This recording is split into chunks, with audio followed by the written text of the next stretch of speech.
Caríssimos irmãos e irmãs, eu queria partilhar aqui com vocês um trecho do Catecismo da Igreja Católica a respeito de uma grande questão e uma questão de fé sobre a realidade deste mundo criado após o juízo final.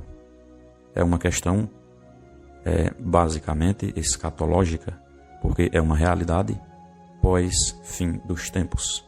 E nos basearemos para aprofundarmos um pouco neste tema no Catecismo da Igreja Católica, em trechos das Escrituras Sagradas e também num documento da Igreja escrito pelo Papa Paulo VI, mas na verdade ele promulgou, chamado Lumen Gentium. É uma constituição apostólica publicada em 21 de novembro de 1964. E o Catecismo já inicia falando no parágrafo 1042 o seguinte: no fim dos tempos, o reino de Deus chegará à sua plenitude.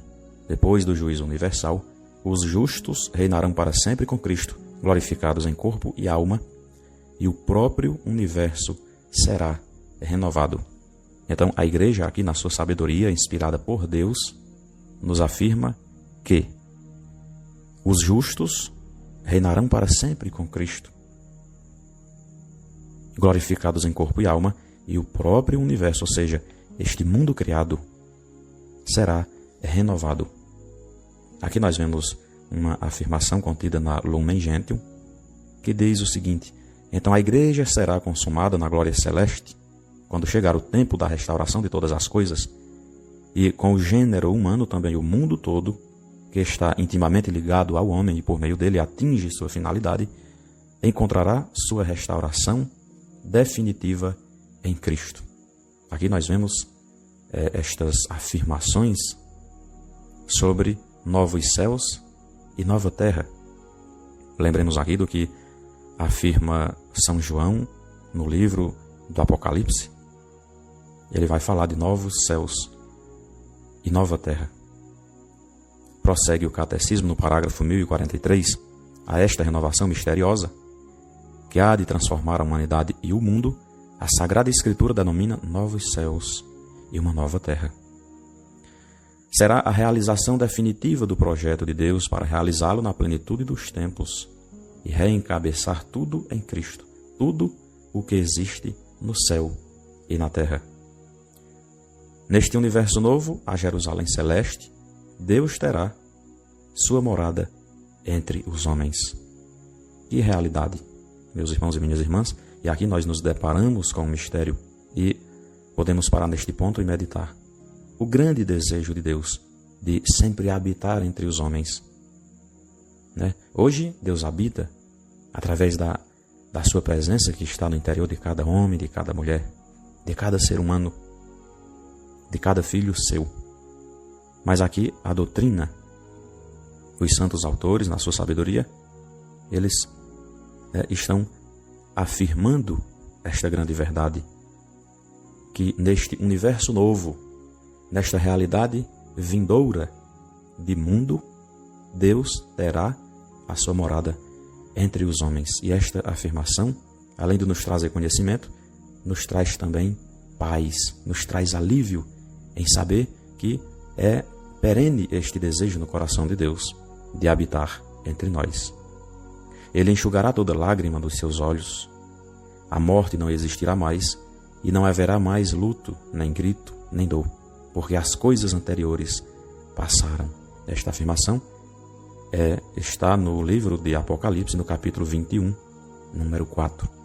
São afirmações, caríssimos irmãos e irmãs, que nos enchem de ânimo, e nós devemos padecer os sofrimentos da vida presente, o mal físico, o mal moral, toda espécie de sofrimento, as enfermidades, as tentações, as contrariedades da vida, as percas, o luto, mas conservando a fé que todas essas realidades, elas passarão.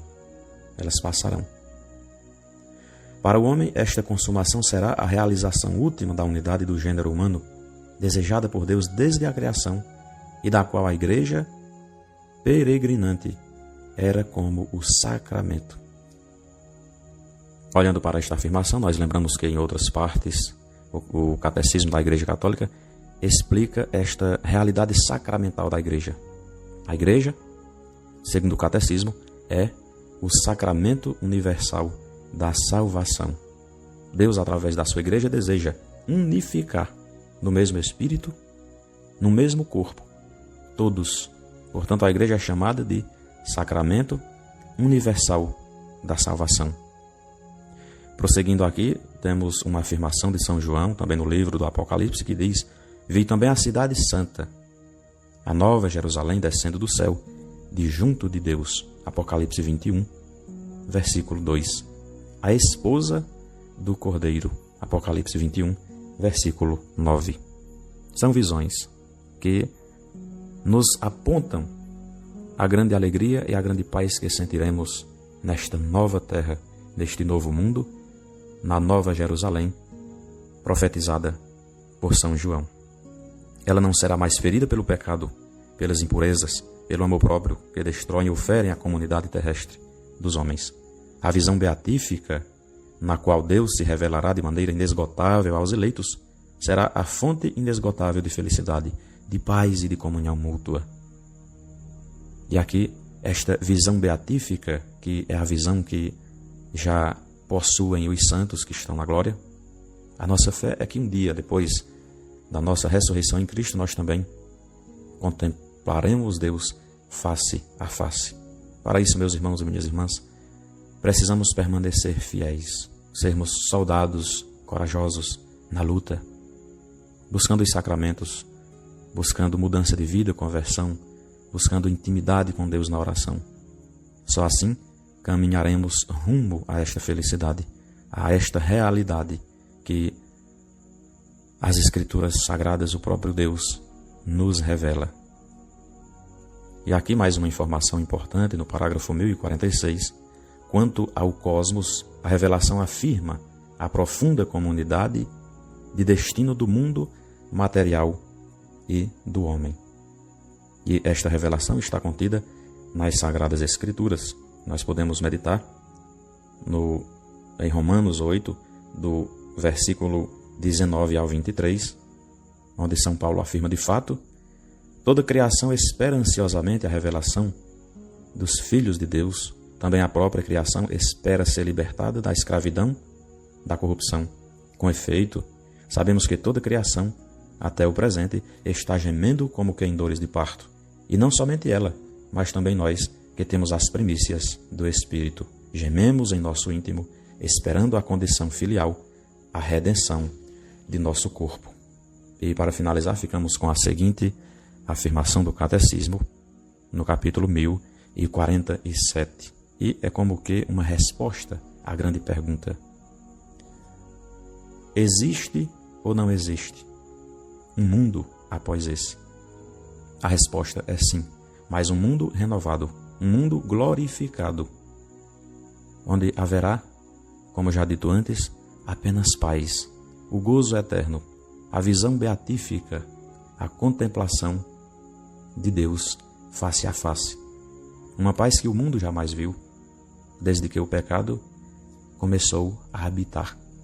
Uma felicidade indescritível, porque teremos a visão beatífica, teremos a presença de maneira plena, de maneira intensa de Deus entre nós. E isso, meus irmãos, é o céu.